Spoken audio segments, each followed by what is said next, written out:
কি আছে future perfect tense. তাহলে ফিউচার পারফেক্ট টেন্স কি হয়েছে, ভবিষ্যতে দুটি কাজ হবে, দুটি কাজের মধ্যে পূর্বে হবে একটি ও পরে হবে অন্যটি।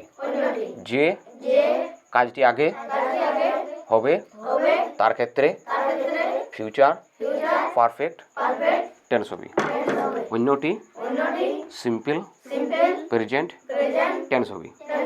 উভয় সেন্টেন্স এর মাঝখানে বসবে আফটার বা বিফোর। মানে কি বুঝতে পারলিস, যে ফিউচার পারফেক্ট টেন্সে কী থাকবে, যে দুটা কথা থাকবে, দুটা সেন্টেন্স, বুঝতে পারছিস? এই দুটা টেন্সের মধ্যে দুটা সেন্টেন্সের মধ্যে একটা থাকবে, একটা আগে হবে একটা পরে। আর এই দুটা সেন্টেন্সের মাঝে কী বসবে, যদি আগে থাকে তাহলে বিফোর বসবে, যদি পরে থাকে তাহলে কী বসবে আফটার। ঠিক আছে, মানে দুটো কাজ হবে। হ্যাঁ, যেমন এখানে সূত্র কী বুঝবে, প্রথম সাবজেক্ট, তারপর সেল বা উইল, মানে সাবজেক্ট অনুসারে সেল বা উইল বুঝবে, তারপর কী বুঝবে হ্যাভ, তারপর ভার্ব, থার্ড ফর্ম, তারপর অবজেক্ট, আদার ওয়ার্ডস। এটা কি ফিউচার পারফেক্ট টেন্সের সূত্র। আর এইটা যে এই হ্যাভ আছে, এটা মানে কি, যে এখানে আগে কী ছিল, যে সাবজেক্ট অনুযায়ী হ্যাজ বা হ্যাভ হইতো, এখানে হ্যাজ হবে না, কী হবে অনলি হ্যাভ, সবসময়ের জন্য কী বুঝবে হ্যাভ। আর এই তারপর এটা কী আছে, দুটো সেন্টেন্স যে একটা হবে ফিউচার পারফেক্ট, আর একটা কী হবে সিম্পল প্রেজেন্ট।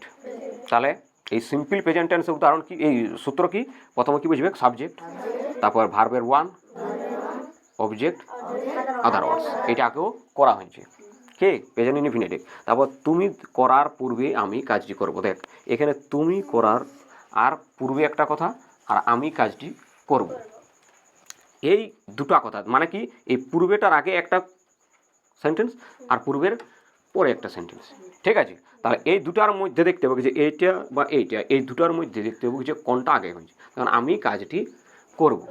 তাহলে কি বলছে চাইছে, মানে তুমি করার পূর্বেই, মানে কি তুমি যে কাজটা করবে সেই কাজটা কি, যে করার কী হবে আমি আগে করছি, তাহলে এই কাজটা আগে হয়েছে, তাহলে এইটাকে কী হবে ফিউচার পারফেক্ট টেন্সের সূত্র লিখতে হবে। তাহলে আমি লিখেছি কি আই, তারপরে আই থেকে কি হবে সেল না উইল, সেল, আই থেকে লিয়ে সেল হয়।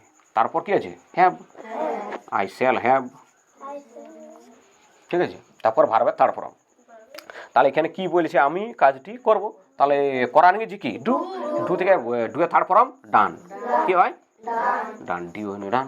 ঠিক আছে, তারপরে কাজটি দা ওয়ার্ক, কি হবে দা ওয়ার্ক। ঠিক আছে, আর আগের এই পূর্বের ইংরেজি বিফোর, কি হবে বিফোর। ঠিক আছে, বিফোর। তারপর আছে তুমি করা, তুমি ইংরেজি ইউ। তারপর কি আছে এই সূত্র মানে খাবে, এইটা কি এই বাক্যটা এখানে খাবে এই সূত্রটা অনুযায়ী। তার কি হচ্ছে ভার্বের ওয়ান, তার করা নিয়েছে কি ডু, এইটা হয়ে গেল। তারপর আর কিছু নাই কে, তাহলে এটা হয়ে গেল ইউ ডু।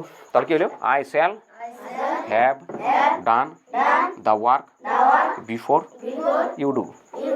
দেখ বৃষ্টি আসার আগে তারা বাড়ি চলে যাবে।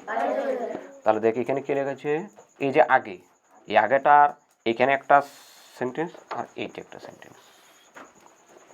তাহলে এইটার ক্ষেত্রে এই তারা বাড়ি চলে যাবে, এই তারা বাড়ি চলে যাবে, এটা কি হবে আগে বসবে, কি বসবে, আর এটা হচ্ছে তারা ইংরেজি কি, এটা ফিউচার পারফেক্ট টেন্স হবে। হ্যাঁ, দে, টিএইচ ইউআই, দে।